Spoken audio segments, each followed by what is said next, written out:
It's Chris and Betsy here, and we are at Tall Ships. We're so excited.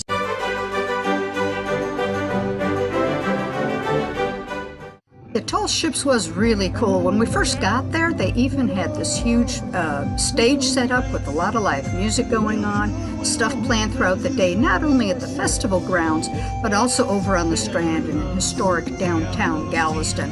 And yes, they did have plenty of porta potties. That's just the start of the row. Once we got there, we made our way over to stand in line. Big surprise. This is the Oliver Hazard Perry. And you know how lines can be, but they saw to it everyone was happy, I think, with street performers. There was a Cirque du Soleil type group, I forget their name, but they were there mixing with the crowd before they actually had their scheduled performances later.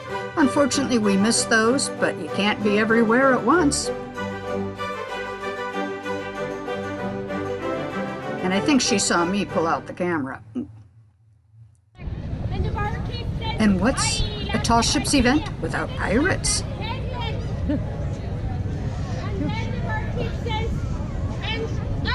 Last time I seen you, you didn't have that hook. And my mate says, "Nay, I got into a duel and lost my hands." And Trace, the barkeep says, "Aye, but last time I seen you, you had got your eyes. What's with the eye patch?" And my mate, "Aye, that was nothing. A bird crapped in me eye, and I just wasn't used to be hooked yet." Yep, we saw pirates of all shapes and sizes that day. They were tall, they were small, they were male, they were female. All kinds of... Oh, wait, these guys aren't pirates. One of the highlights was we got to go back on Sunday and connect with these wonderful folks. That's Tom and Stacey Langland of RV, Texas, y'all.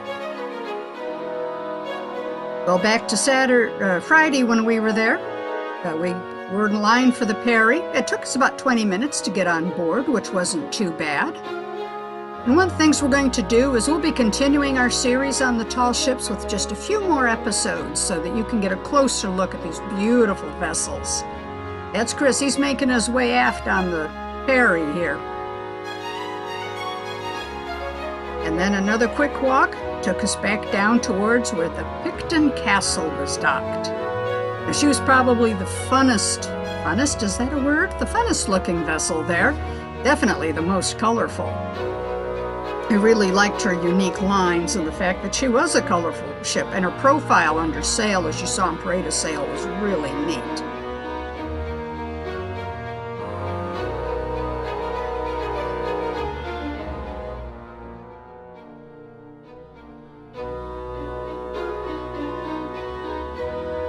Glad I don't have to climb up there and work, aren't you?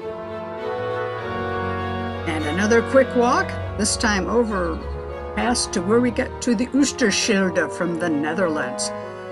Where the Picton Castle was probably the most unique and fun-looking boat, the Oosterschelde was among the most classic-looking. Gorgeous lines on her. Yeah, that is a cruise ship you see in the background. Not too common a view these days, is it? That's looking out over the bow of the Oosterschelde, the way they had her pulled in. She was docked in the Alyssa's actual home slip. Even the media showed up and took their tour around. This gal's from the local Fox News affiliate.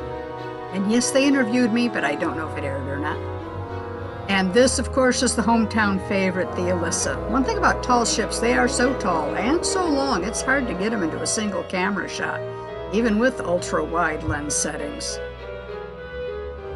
Golly, they're beautiful looking up in the rigging like that. How do you keep those lines all straight? My goodness. Hey, wait a minute. There's another pirate.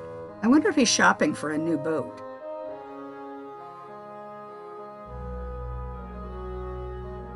One of the wonderful things that they did for the festival was they provided a free taxi service to get over to Texas A&M, Galveston campus, where they had the Lynx and the When and If docked. Because those two vessels were not open for tours, they were only doing day sales. If you had the deep pockets to pay for it, you got to go on a ride on a tall ship. We didn't have those kind of deep pockets. We had the kind that said, yeah, let's grab the free ferry. And we'll go take that little free shuttle over to Texas A&M Galveston campus, the home of the Sea Aggies, and that's the when and if zipping past us there on the right. Or starboard, if you want to be technical about it.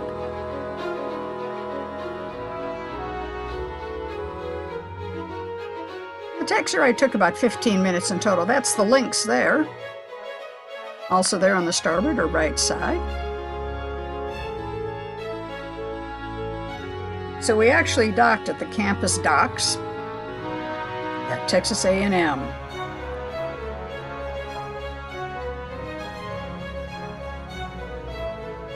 University of Texas also has a presence in Galveston with the Medical Center. Another quick walk.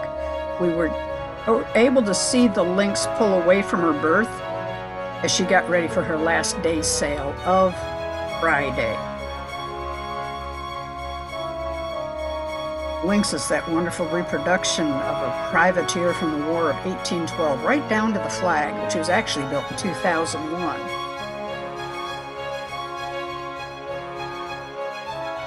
And then another wonderful walk back to the dock. We caught that free taxi service, sea taxi, water taxi, back to the main area of Galveston, back to where the tall ships were mainly docked at. If you watch there on the left, oh my gosh, do I see a tall ship? I do. That is the when and if, and straight ahead you can see one of the big cruise ships pulling out as well.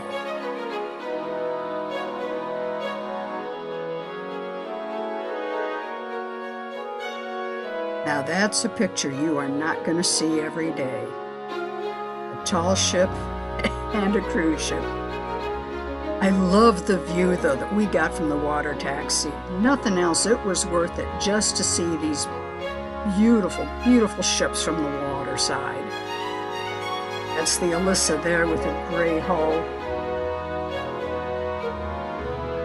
And of course we had to wait for another water taxi to pull out so we could pull in.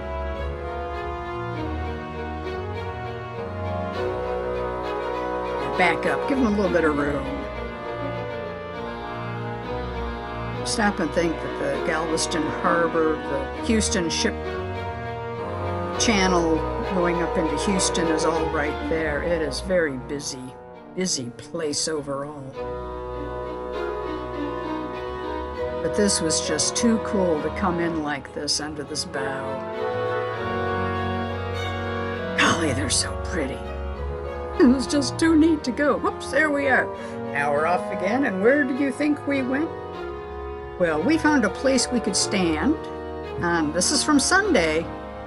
And if you think seeing the when and if from the stern was cool, check this out. This is the Lynx under full sail. You're looking through the rigging of the Alyssa to the Lynx with the Liberty of the Sea going behind her. I think that's what that one's called. Now that is not something you're going to see every day. And one of the really neat things that we got to have happen when we met up with Tom and Stacey was that we closed out each other's video. Yeah, but I'm still figuring out how to use the GoPro. Totally hit the wrong button. Totally missed the shot. But live and learn, and that's what this is all about, learning to do this video thing. But seriously, if you want to see how that clip turned out, jump on over to their page. They are RV Texas, y'all. And when they get that up, you'll get to see what we actually said. But I know it boiled down to, hey, check out their channel as well. RV Texas, y'all, has some great stuff. And as for us, I'm going to wrap it up now officially. Our next episode of the Tall Ships is going to be a closer look at the... Yeah, I'm not going to tell you. You're just going to have to come back and see which boat I decide to take on. But hey, if you like this video, do us a favor, a huge favor, give it a thumbs up. Even better, if you would subscribe, that would be just totally tremendous and ever so appreciated. So subscribe, comment, thumbs up. Take care. We'll see you on the road.